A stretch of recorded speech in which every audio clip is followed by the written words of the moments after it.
Party ground level కార్యకర్తలు అంటే సంఘ పరివార కార్యకర్తలు అంటారు. ఆర్ఎస్ఎస్ నుండి, ఆర్ఎస్ఎస్ అనుబంధ విభాగాల నుండి భారతీయ జనతా పార్టీ అభిమానులైన ఓటర్లు, వాళ్ళు కార్యకర్తలుగా రోడ్డేం ఎక్కరు, అభిమానులైనటువంటి ఓటర్లు. వాళ్ళు గతంలో తెలుగుదేశం బీజేపీలకు సంబంధించినటువంటి పొత్తుని 100కి 100% యాక్సెప్ట్ చేసేవాళ్ళు.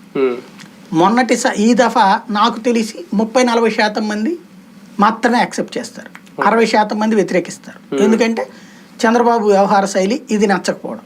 ఈ 40% మంది కూడా ఎందుకంటే జగన్ క్రిస్టియన్, వాళ్ళలో ఈ హిందుత్వ భావజాలం మూలంగా క్రిస్టియన్ కాబట్టి అనినే తప్పించి, లేదా వీళ్ళు ఈ తటస్థ ఓటర్ లాంటి వాళ్ళు, మధ్యతరగతి ఓటర్, ఇతని వలన వ్యవస్థలు దెబ్బతింటున్నాయి అలాంటి కసితో వేసేటటువంటి ఒక 40% ఉంటారు.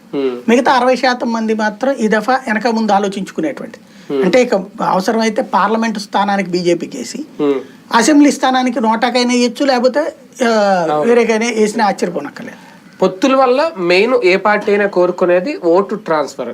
ఈ నాయకుల అలకలు, నిరసనలు వీటి వల్ల ఆ ఓటు ట్రాన్స్ఫర్ అనే దానికి ఏమైనా గండి పడుతుందా? అప్పుడు ఆ ఓట్లు ఎటు వెళ్తాయి? వీళ్ళు ఇప్పటికే పొత్తు ఫైనలైజ్ చేసుకుని జనంలోకి ముగ్గురు కలిసి వెళ్తే ఈ ఓట్ ట్రాన్స్ఫర్ ఉంటుంది.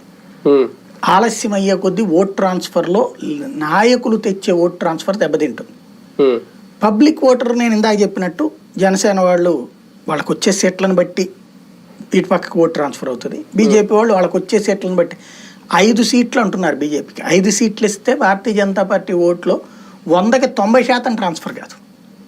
5 అసెంబ్లీ వాళ్ళకి లాస్ట్ లో 4 గెలుచుకున్నారు కాబట్టి అంతకుమించి కొన్ని ఎక్కిస్తే సరిపోదని లెక్కేస్తుంది. పార్టీ 23 గెలిచిందిగా, మరి అప్పుడు మిగతా అన్ని పనిచేయాలిగా. అంటే ఇచ్చేది వీళ్ళు డిసైడ్ చేసేది కాబట్టి ఇప్పుడు వీళ్ళుగా వాళ్ళు తెలుగుదేశం వాళ్ళు వెళ్ళి బతిన్లు ఆడితే పొత్తుకున్నారు కానీ బీజేపీ వాళ్ళు పొత్తు కోసం అడుక్కోలేదు కదా ప్రాక్టికల్ గా.